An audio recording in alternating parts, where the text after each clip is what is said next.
We often get asked the question, I'm a hard worker, high performer, and I always have been. And what happens is the environment steps up to meet that. So I deliver and they accept it and they want more. I deliver, they accept it and want more. And eventually the cracks start. And we step back and think, oh, well, here I am again. This is not sustainable. And it's not. But what we need to look at is what's fed it. So there's two components. We don't want you to reduce your productivity, your performance, but what we want you to do is to be the best you can be. And to be the best you can be, you need to have an environment around you that supports that too. But what's really important is that if there is a pattern, then we know that we are a piece of that. We're part of it. We're creating part of it. And the environment is just stepping up and it's like it's reflecting it back to us. It's sort of like a play. We all have our parts. And what we need to do is look at, well, hang on, how can I do this differently? So how can I still be a high performer, enjoy what I do, and want to shoot for the next promotion or the next level, but work in a sustainable way? And that's a golden question.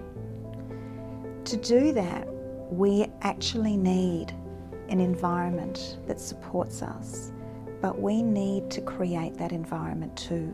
And that's part of it. So it's part of it. There's the environment, but there's also the mindset. Because there's something in us that enjoys that challenge, that steps up. And we need to look at, is this coming from the right place? Are we intrinsically, is it coming from inside us, rewarding ourselves? Or are we looking only for extrinsic awards? Because if it's all external, we're never going to get enough. It's like a bucket and there's a hole in it and we keep pouring water in and water keeps coming out. So we need to plug up that hole to ensure that what we're doing in our performance with the work that we do, our output, that we're actually gaining some intrinsic awards too. And thinking, how does that happen? Because we're human beings, we all want to be recognised. It's a basic human function.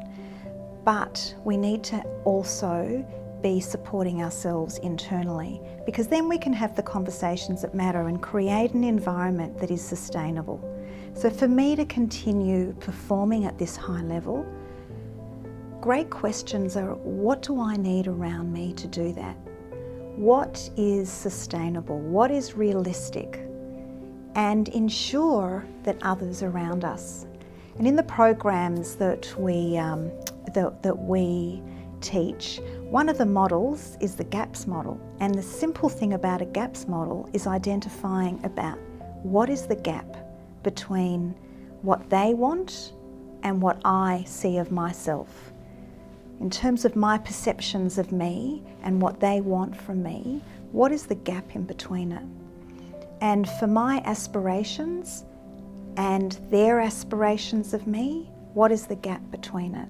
Because if we can bring that together, then we know that we're both moving in the right direction, and that's a really healthy way to climb up the ladder. But if there is the gap, that can create dysfunctional behaviour, it can create burnout, it can create exhaustion, and it can create environments where people have to leave. So it's two-way. It's working from inside out and then being able to take that ownership as well of what we need to do in terms of creating the environment and having those open conversations to make sure that we're actually closing the gap.